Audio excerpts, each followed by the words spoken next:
becomes even darker.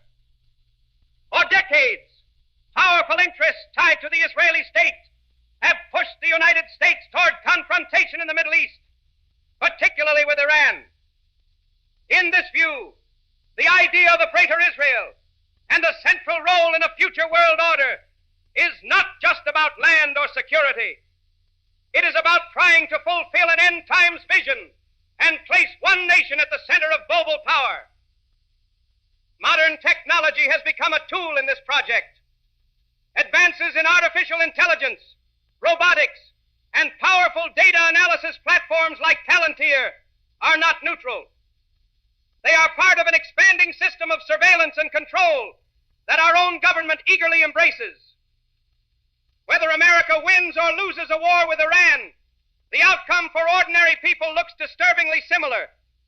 More centralization of power, more justification for permanent emergency measures, and more willingness to sacrifice our freedoms for the promise of security. The people driving these agendas influence global finance, national governments, and the corporations that build our infrastructure.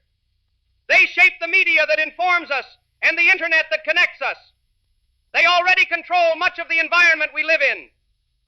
The final step is to gain deeper control over individuals themselves, what we think, what we say, and what we are allowed to do.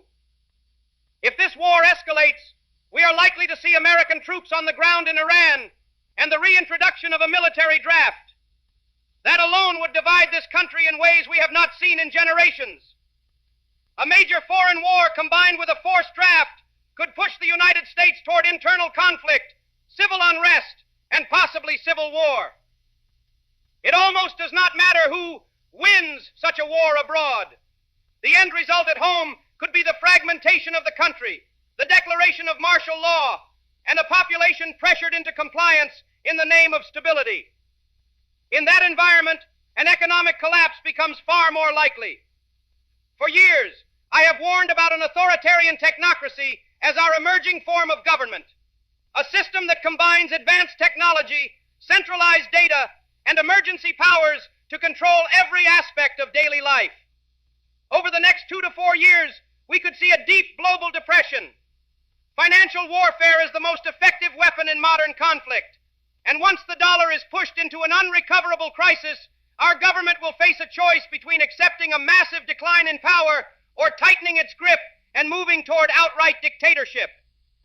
We all know which direction the federal government will go. These events will not appear random. They will unfold in ways that keep most people distracted, divided, and unaware of the larger design. Policies, crises, and responses will be presented as isolated events, but together they will serve a deeper purpose: to concentrate power in fewer hands, to normalize extraordinary measures, and to make resistance seem impossible or irrational. The federal government cannot afford a large-scale civil conflict until it has first sent many of our young men and women overseas.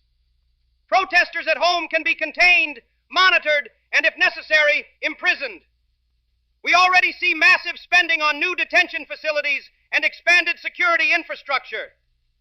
The real concern for the government will be trained veterans, especially those with special operations backgrounds, who understand guerrilla tactics, the realities of war, and have the capabilities to train militia forces.